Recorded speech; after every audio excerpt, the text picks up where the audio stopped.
So meeting with Psypher was at 3:30. I'm not checking the time on my phone because I think it turns off as soon as you touch the screen. It's possibly 5 PM now. Doesn't matter, you know, I'm probably in there for an hour. I think when you're unwell, you think you're a unique case, and then sometimes when you've engaged with services, you realise that they have a formula or a funnel where most situations with the people they support are similar, sometimes maybe the same.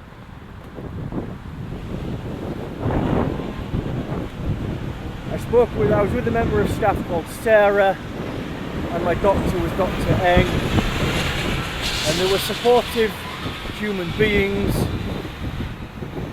but they're also representatives of the system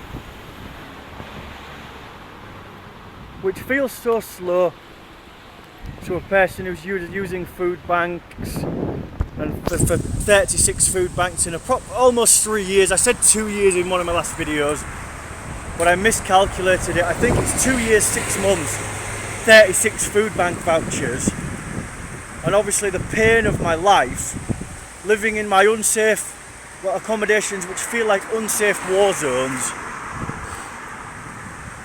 it's just so difficult. So obviously I'm able to express myself because I live with this healing and this pain, and then I was able to sort of passionately, and I don't think I was angry with them or I showed a yang energy to them, but possibly like Rain on Me with Adam Sandler, beautiful film where he plays a man who's lost his family in I think the World Trade Center. He lost them in the burning buildings, and then he just sort of kicks off to one of his therapists, or shows his therapist who he truly is. So I wrote the name of my main uncle abuser on a piece of paper from my art book, and I put it on his desk. I was a bit triggered about using my art book, but the piece of paper's gone, and I used that piece of paper. I showed them a video where I'm walking on Newland Avenue, one of my recent healing updates, where I'm saying, Liam Norman needs support!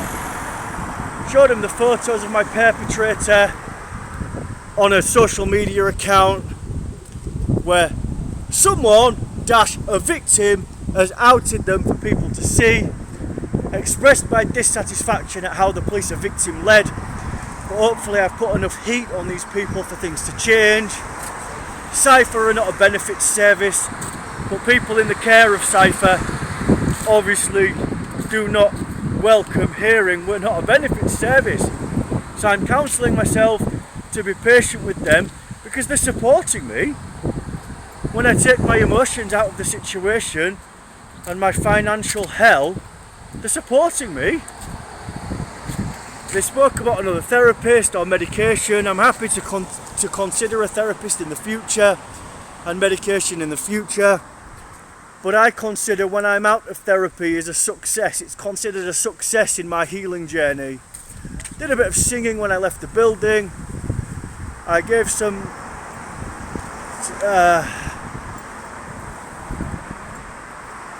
psychopathic-esque humour without the jagged edge, I believe, on the way out. Said thank you. And probably the service works like this, you know, they get you to a point where it's like, "Wah, just fucking help me!" And hopefully, if you express that without a jagged, violent intent, then they will listen to you, and they won't be offended by you, and they will help me because I need help, and I don't want to fill in that fucking pit form. And what I didn't say on my last video, I went through to stage 3 while living next door to children and a family and a dad that I reported, because aside of my fucking being a nosy Parker and triggered, I thought he was a big fucking gorilla and he's shouting really edgy, like a big fucking monster edge. and he's got these like little children. So it was hurting my pain, and I thought, fucking hell, you shouldn't be shouting like that with them. So I lived in another accommodation, possibly over a year, and that was another fucking hell. And then sat on my stairs where I was conditioned to sit by the paedophile network as a kid, and always put me on the stairs when I was fitting carpets. I was allowed to fit the stairs.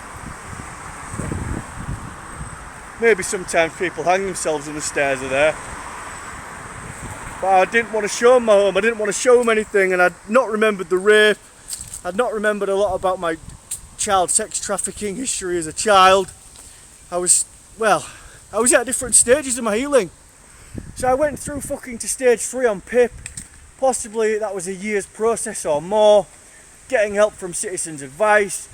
Went to a health centre on Springbank where I saw a woman who looks like the fucking one of the characters from The Matrix. I think they were male characters dressed in white with blonde dreadlocks. And I just felt judged and misunderstood. But the more I've made progress, the more I've understood that I'm a child sex trafficking survivor. I have CPTSD. I was forced to rape my girlfriend in my 20s, so the system didn't kill my little brother. I've survived the network, I've fought against them. I'll have to live with whatever they've made me do throughout my whole life and heal as much as I can. But I've remembered so much to connect with the services in a stronger way. Obviously you don't get put on a 136 or spend a night in cells for no reason. And when I was in those pressuring environments, I was thinking, yeah, I'll fucking turn this situation around. I've got 5 police officers in my flat. Come on, fucking put my candles in handcuffs. Bye!